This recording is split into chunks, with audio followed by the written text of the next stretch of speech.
Jadilah bijak dalam menonton video ini. Semua muatan cerita dalam video berikut merupakan sebuah keyakinan nenek moyang dari suku Nias sebelum Anda lahir di bumi ini, yang kemudian memiliki keyakinan sehingga disebut Kristen, Muslim, Buddha, Hindu, dan lainnya.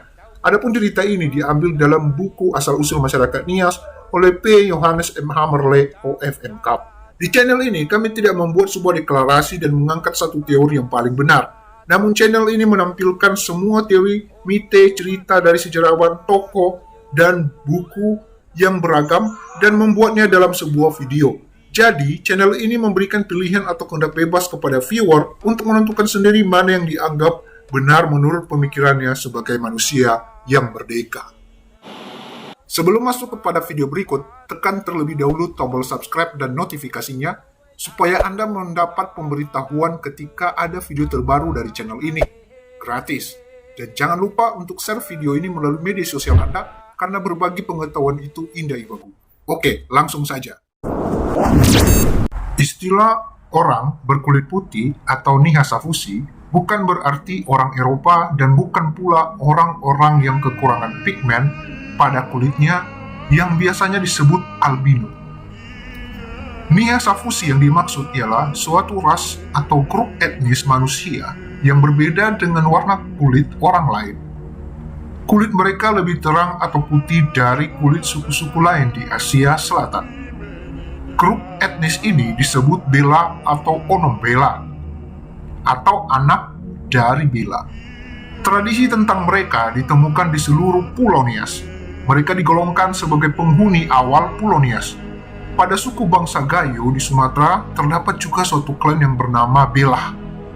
Apakah ada hubungan antara Bela di Nias dan Bela di suku Gayo? Tidak ada yang mengetahuinya. Nah, klan Bela di Nias pada zaman dulu hidup di atas pohon, atau Siso Baho Gugeu. Artinya, mereka mendirikan pondok-pondok di atas pohon-pohon besar di hutan. Pada zaman dulu, Pulau Nias seluruhnya ditutupi dengan hutan rimba. Maka habitat grup etnis kedua ini ditemukan di seluruh Pulau Nias.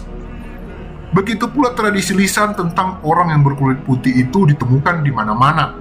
Di wilayah Mainamolo, Nias Selatan, mereka ini juga disebut Sowanua atau penghuni desa artinya.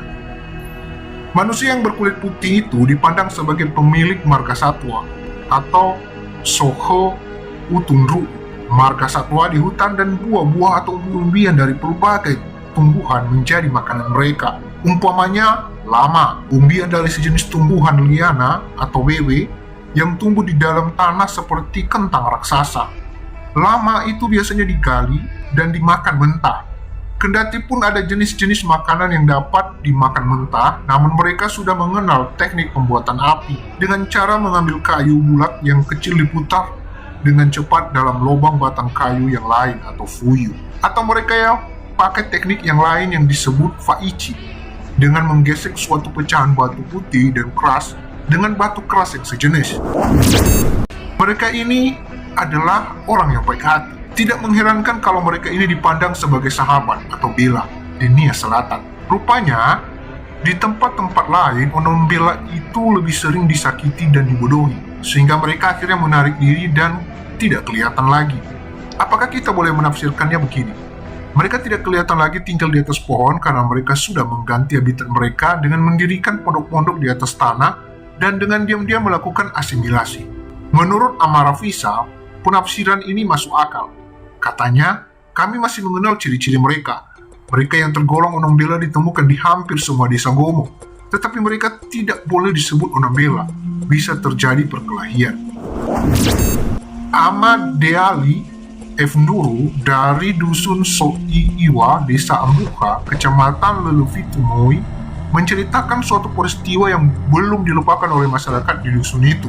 Katanya, 9 keturunan yang lalu, kaum pria dari dusun itu pergi memburu di tempat yang jauh. Seperti biasanya, mereka membawa persediaan makanan dan menyimpannya di bawah pohon besar. Karena seringkali terjadi makanan mereka hilang, akhirnya mereka mengintip dan ternyata mereka melihat ada seorang anak Bela yang turun dari pohon besar dan mengambil makanan tadi. Kemudian naik kembali ke atas pohon. Tempat tinggalnya adalah tumbuhan parasit raksasa yang tumbuh di atas pohon. Dalam bahasa ini disebut Lu'u La'uru. Akhirnya, Onombela itu ditangkap dan dibawa ke dusun Soiiwa. Itu tidak dibunuh. Kekuatannya 7 kali lipat dari tenaga manusia katanya. Sekian berita dari Amade Aliwaru.